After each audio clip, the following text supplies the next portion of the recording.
You know one thing I hate doing is answering the phone. When I hear the ringing of the phone, it's like an annoying alarm clock in the morning. Someone with communication skills, I cannot answer this call right now. Anyone? No one? Fine, I'll just answer it. Hello?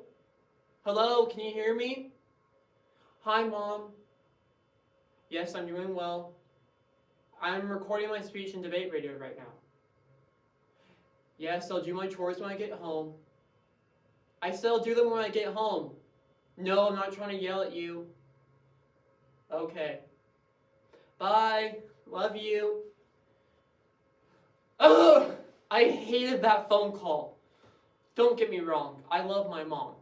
But how many times do I have to keep repeating myself? And how many times do I have to say the same thing over and over before you can actually understand me? According to the National Institute on Deafness and Communication Disorders, roughly 5% of children will have a noticeable speech impediment by the first grade. For me, this is my reality. I go through a motor planning glitch, which means all the neurological events that take place in my head to produce a correct sound correctly is where my problem is for me. Speech impediments don't get lots of representation for them.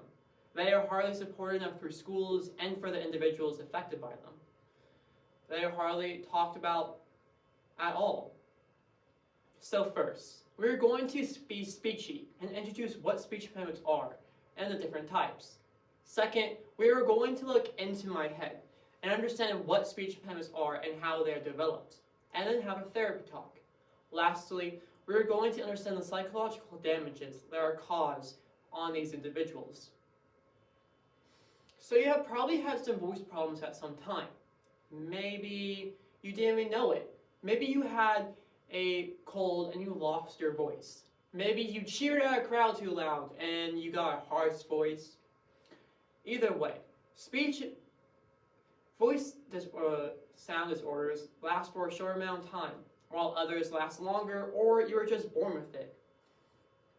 There are three main types of speech impediments: articulation, fluency, and voice disorders. Articulation disorders are the difficulties with the errors in the production of speech sound related to the anatomical and physical limitations in the skeletal, muscular, and neuromuscular system in the head, mouth, and speech production. These disorders include omissions, substitutions, and distortions. Fluency disorders are the errors and ones and interrupts of the voice disorders. The most common fluency disorder is stuttering. Stuttering is the interrupts of the flow of speech with sounds, vowels, and syllables. According to an NIDCD, stuttering can affect all ages, but is more frequent in ages 2 to 6, as in 1 and 4 will continue stuttering for the rest of their lives.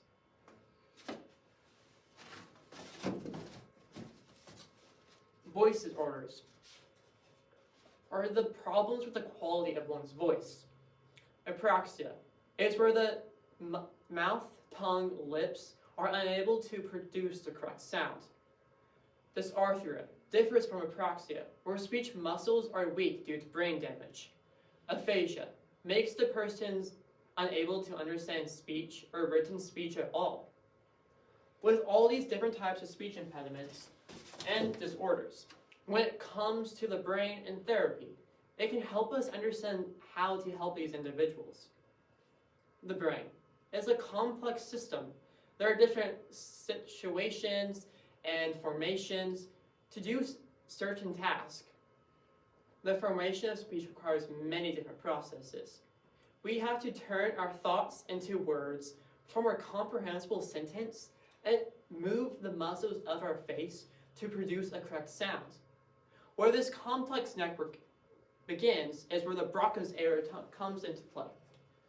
Located in the left hemisphere of your brain, the Broca's area is mainly involved and turning your thoughts and ideas into actual spoken words.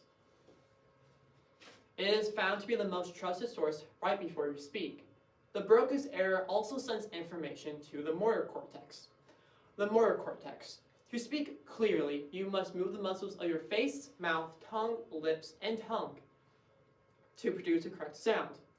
The motor cortex is located in the frontal lobe of the left hemisphere.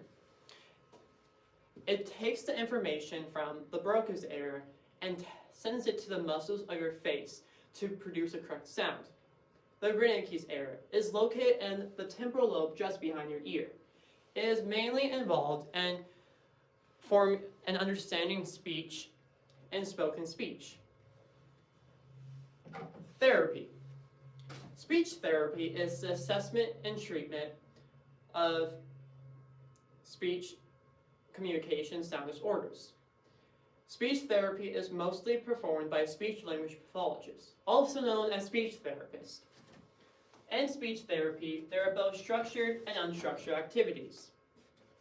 The activities that are more unstructured, less controlled, is where the speech therapist and child are more playing together and not really focusing on a certain word or phrase.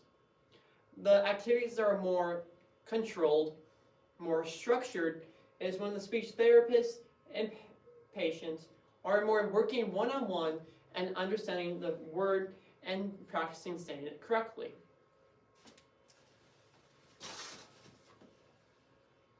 Within home, school, and even the grocery store, the way people talk, listen, and communicate is how we are able to express our ideas, thoughts, and feelings. When an individual with a speech impediment tries to speak for themselves, they get interrupted, bullied, and most importantly, the voice is stolen by others that think it's okay, which causes them so much harm on their productivity to speak and self-confidence, which they have a voice to say, but a speech disorder already causes them so much harm and difficulties with speaking in the first place. So why do people do that? Speech therapy can also be interpreted as a punishment for children. They may hyperactive or act out. Speech therapy can also cause a child to feel more anxious and self-conscious about their impediment. The children may also become depressed or anxious, especially if parents and peers and caregivers become impatient on them wanting to speak. Over time, these disorders and symptoms could manifest into a pathological social anxieties and a fear of public speaking. They may withdraw socially and not speak at all.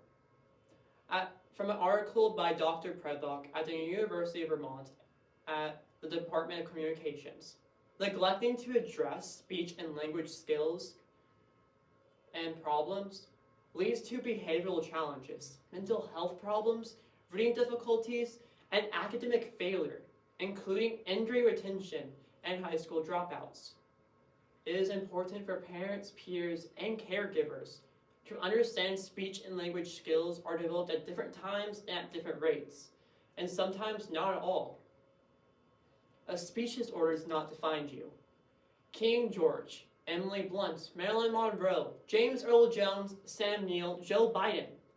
All these people I just listed, and many, many more, all had a speech impediment.